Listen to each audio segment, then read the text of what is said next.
In our session, Preventing ACH Fraud and Other Risk Management Practices, what we're trying to do is to educate our banks on putting more meaning behind their risk management policies, getting past just writing a pretty document and never looking at it. And I do that by sharing my personal experience having to testify in an FBI trial on ACH fraud. And then we stress the importance of speeding up your risk management practices due to same-day ACH and real-time payments. And then we give them some recommendations on best practices on how to move forward. So let's pick up our story from a really bad day I had at work one day. My assistant calls me up and says, "Mr. Sasser, the FBI is on line 2. Now, I don't care how great your day is going, it's not going to get any better after you receive this type of message. And the reason they were calling is that 2 years earlier, at another job, in another town, in another universe, I was the managing executive director of a third-party payment processor. And while I made 1,000 great decisions in that role, I made one bad one, and I unknowingly originated one fraudulent ACH file." Well, I'm pretty sure that most of us are familiar with an ODFI or a third-party model. Let's just recap real quick. Our business, we were in the business of collecting and aggregating ACH transactions, packaging them up, and sending them off to ODFI. We would charge retail, get to our customers, we get charged wholesale on the back end. So on our retail side, we would charge our originators anywhere between 10 to 50 cents a transaction. But my ODFI was charging me somewhere between a half a cent to a penny and a half per transaction. So it was a pretty good spread. This is the part that I think gets overlooked in a lot of risk management practices, is the revenue component to it. So let me share this model with you. So this is how I made money. So I had to balance out my risk with my income. The higher risk customer I could onboard and process, the more money I made. Now, but you'll notice it's a pyramid shape. So my strategy was to have as many low to mid risk customers as we possibly could support, but then juice up our income levels with a mixture of closely watched high-risk companies. So one of the lessons that we help our clients learn, as in addition to kind of knocking down an industry misconception, risk management is not about knowing your customer. It's about knowing how your customer makes money. And so in my case, my ODFI knew how I made money, but they really didn't know how I made money. They didn't ask for my risk policy. They didn't know the strategy. They didn't ask. I didn't share. And that was mistake number one, because if we had collaborated a little bit stronger, I think our relationship would have been better. So to give you an example in the real world, so on the screen I have Tom's Auto Sales. So if I ask you, do you know your customer? You'd say, yes, Tom sells cars.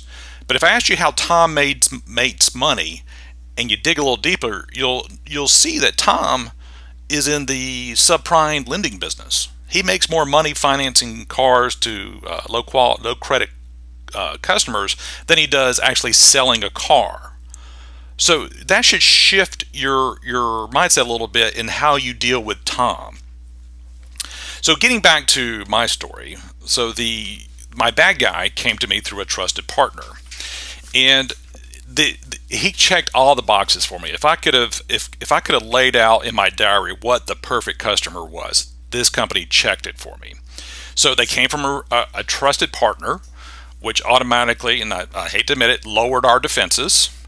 They did not negotiate fees. So where I routinely went into a deal at 25 cents a transaction and walked out at 10 cents a transaction, this company was basically like, look, we want to move quick, we want to move fast. Our other processors charge at 75 cents a transaction, 50 cents a transaction is fantastic. We love it. So I'm getting top dollar. It comes from a trusted source. They wanted to get started quickly. Look, we're moving fast. We got this accounting calendar schedule we got to keep up and maintain.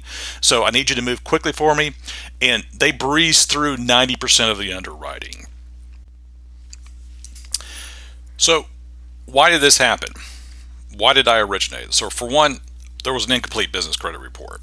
And many of you guys face the same challenge, and I learned this the hard way. So we pulled a credit report through Experian, and if you're pulling credit reports for bigger companies, Experian is fantastic. But for smaller companies, they have a lot of incomplete profiles, and so we got an incomplete business credit report. It had scan it was practically useless.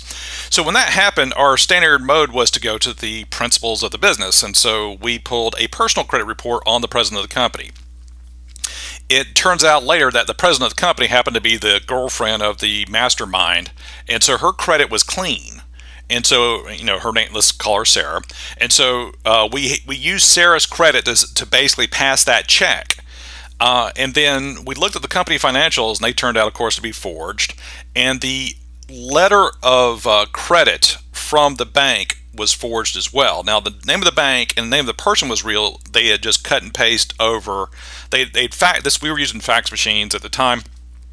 They had faxed fake text on there. So we called the bank, but before we could get a response back from the person whose name was on the letter, a file shows up. And the file is worth $10,000 to me in fee income. Now, I'm in a situation where I'm trying to meet some revenue goals. I have some plans to expand the operations, but ironically, bring on a full-time risk management resource. And I have a choice to make. Do I trust 90% of my underwriting and click the button and originate the file that's going to make us $10,000 in one day and look like a hero to my management team, or not? So I pushed the button and the file went out. And the next day we had 30% returns. And it got worse from there.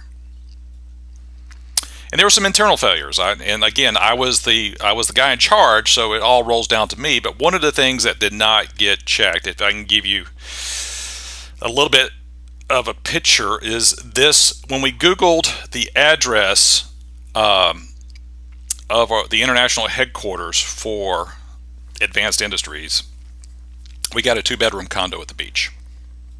150 employees worked there. Yeah,